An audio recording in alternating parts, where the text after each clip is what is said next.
आगे देखते हैं वैद्युत क्षेत्र की तीव्रता। वैद्युत क्षेत्र की तीव्रता क्या होती है कि वैद्युत क्षेत्र के किसी बिंदु पर रखे परीक्षण आवेश के प्रति एकांक आवेश पर कार्यरत वैद्युत बल को उस बिंदु पर वैद्युत क्षेत्र की तीव्रता कहते हैं। वैद्युत क्षेत्र की तीव्रता फॉर्मूला क्या होता है? यहाँ पर वैद्युत क्षेत्र की तीव्रता E बराबर होता है F अपॉन में Q नॉट। यानी Q नॉट क्या है? कोई परीक्षण आवेश है जो कि वैद्युत क्षेत्र में स्थित है।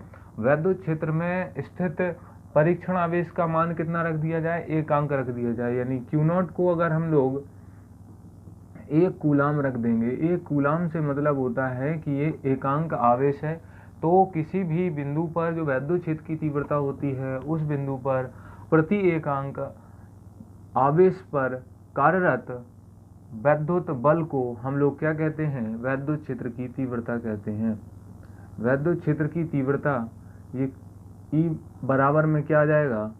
F के बराबर आ जाएगा। यानी वैद्युत क्षेत्र की तीव्रता उस वैद्युत बल के बराबर होती है जो धन परीक्षण आवेश के कारण लगने वाला बल होता है। यहाँ से हम लोग ने वैद्युत क्षेत्र की तीव्रता की डेफिनेशन पढ़ी। पढ़ते हैं बिंदु आवेश के कारण वैद्युत क्षेत्र की तीव्रता। बिंदु आवेश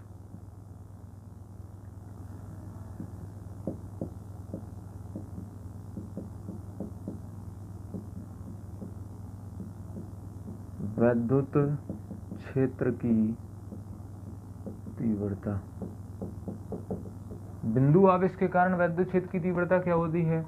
यानी एक प्लस क्यू आवेश है और यहाँ पर हम लोगों ने बिंदु P पर कोई स्मॉल r दूरी पर हमें बिंदु P पर वैद्युत क्षेत्र की तीव्रता ज्ञात करनी है।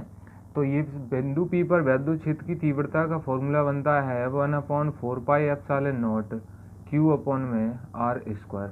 ये आपकी वैद्युत क्षेत्र की तीव्रता हो जाती है, बिंदु आवेश के कारण वैद्युत क्षेत्र की तीव्रता।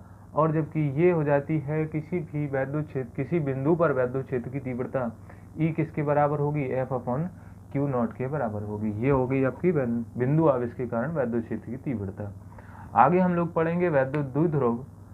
वैद्युत द्विध्रुव क्या होता है? वैद्युत क्षेत्र की तीव्रता का मात्रक।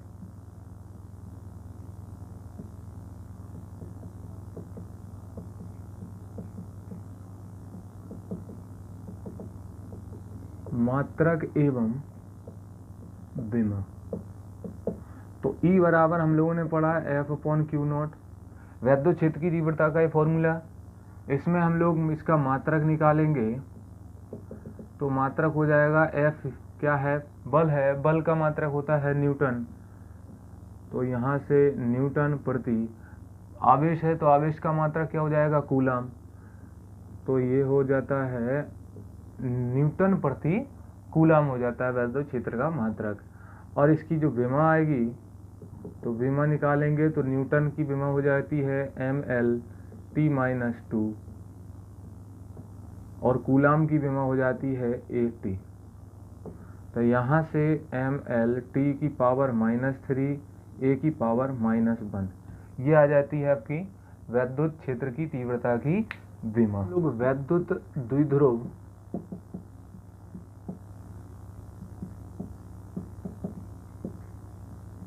वैद्युत द्विध्रुव क्या होता है कि आवेश समान होते हैं, परीक्षण जो आवेश का जो परिमाण होता है वो समान होता है। यानी समान परिमाण एवं विपरीत प्रकृति के दो आवेश कुछ अल्प दूरी पर स्थित हों, इस प्रकार बने निकाय को हम लोग कहते हैं वैद्युत द्विध्रुव। यानी समान परिमाण एवं विपरीत प्रकृति के दो आवेश कुछ अल्पतम दूरी पर स्थित हों तो इस प्रकार से बने हुए निकाय को हम लोग कहेंगे वैद्युत द्विध्रुव।